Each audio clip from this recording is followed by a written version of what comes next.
Here we go again. Another animated movie, another time I cry like my ex when she realized that I'm actually a homosexual. I'm going to review this movie, but first, I want to discuss a little topic I like to call my 5-year-old cousin watches Caillou, therefore animated films are for 5-year-old losers. There's this weird stigma towards animated films that I really don't understand. Yes, my 5-year-old cousin is a bitch and a loser, but that doesn't mean that all animated films are for bitches and losers. For some reason, we don't view animated films in the same light as regular films, but animated films have the power to explore themes and concepts that would be seen as too corny and silly for regular films. Take Puss in Boots, for example. In this movie, they have a character who is an 8-foot-tall dog that whistles. Oh, and by the way, he's fucking deaf. No, he's not fucking deaf, okay? This isn't Jeffrey Dahmer. He's literally deaf. If you tried to have a character like that in a live-action film, it would not only be incredibly corny, but it would make you think what kind of Christmas Carol drugs the director was on when he was making this horse shit. In Puss in Boots, on the other hand, you just go, oh yeah, Death is an 8-foot dog that whistles.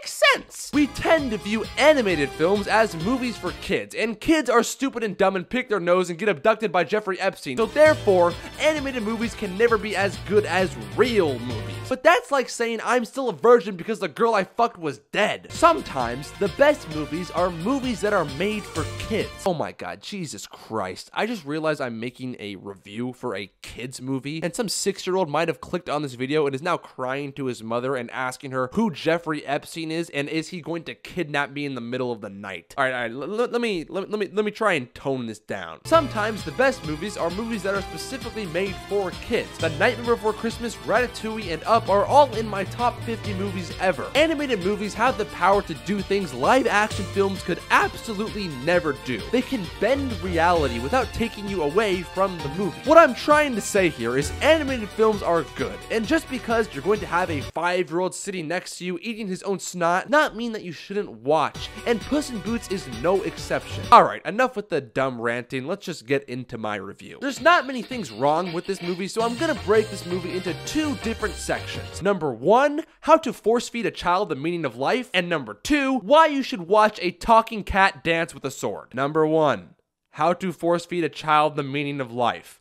AKA what makes an animated film good. So I've seen every Puss in Boots movie because my ex-girlfriend used to be really into bestiality, and this is the best Puss in Boots movie, and it's not even close. And it's the best DreamWorks movie since the original Shrek. All the previous Puss in Boots movies, and DreamWorks movies in general, have kind of fallen into the trap I mentioned previously, thinking that only kids like animated films and making their movies only geared towards these kids. And as a result, their movies have felt like 90-minute dance parties. They didn't dive into deeper meanings and deeper concepts like the really good animated films do. The best animated films are sort of like giving your dog a piece of cheese, but then adding a pill in the middle of this cheese, except the dog is a 5-year-old child, the cheese is a talking cat who dances, and the pill is the meaning to life. Take Up, for example. Yes, House Go Up with pretty balloons, but it also deals with love, loss, death, and even the fucking meaning to life. And Puss in Boots does the same exact thing. Yes, Cat do dance and sing, but Cat also has to deal with his own mortality and age and change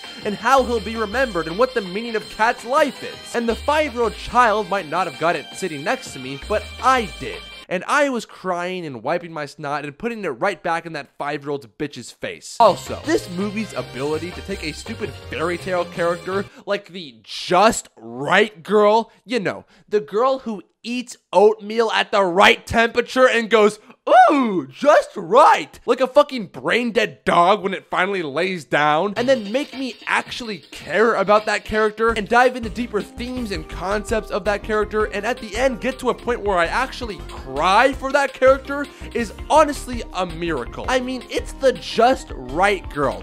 I shouldn't care about that dumb whore bitch and her stupid fat bears, but I do, and it's an absolute miracle. I mean, to the point where I believe in God now. I believe in Jesus. Please take me to heaven, Jesus! Area number 2. Why you should watch a Mexican cat dance with a sword. Or why you should like it. We're in an area of movies in Hollywood at this point where some movies literally don't have any themes and are made for the sole purpose of concepts. For example, a movie like Fall. Yes, I actually watched this movie. I have seen every single movie this year. I hate myself! A good movie is when a very interesting concept combines itself with an extremely well-done theme and extremely well-done character. Puss in Boots could have been a 90-minute dance party with Puss having a bestiality orgy with cats, dogs, humans, fairy tale creatures, and I mean, they could have even thrown in Shrek in there if they wanted to. And this movie still would have made $300 million at the box office. But DreamWorks actually decided to make a movie with deeper themes. I mean, for God's sakes, this 5-year-old child's hero, Puss, literally dies in this movie. The main character, or second main character, is Death himself. How they were able to make this movie and not have the 5-year-old child sitting next to me not shit himself is fucking remarkable. As someone who has absolutely no life and watches way too many movies, we need to praise movies that take chances like this, and not just jizz ourselves because we see a trailer of Luke Skywalker in his 90s using the Force to force fuck his sister. Alright, I'm ending the video now. Alright, time to rate Puss in Boots the last time I cry at an animated cat. It definitely won't be the last time I cry at an animated cat. Alright, Puss in Boots The Last Wish gets a 8 out of 10. Yes, I know I just broke myself off to this movie, but listen, my ranking system is very low, okay? It's very hard to get over an 8 unless you have Brad Pitt, Damien Chazelle, and Justin Hurwitz. In that case, do whatever the fuck you want and you're still gonna get a 9 at least. Listen, if you enjoyed this video, this is quite literally my 7th video on the channel, so please subscribe. And join me next time where I'm probably going to be discussing Avatar or I don't know.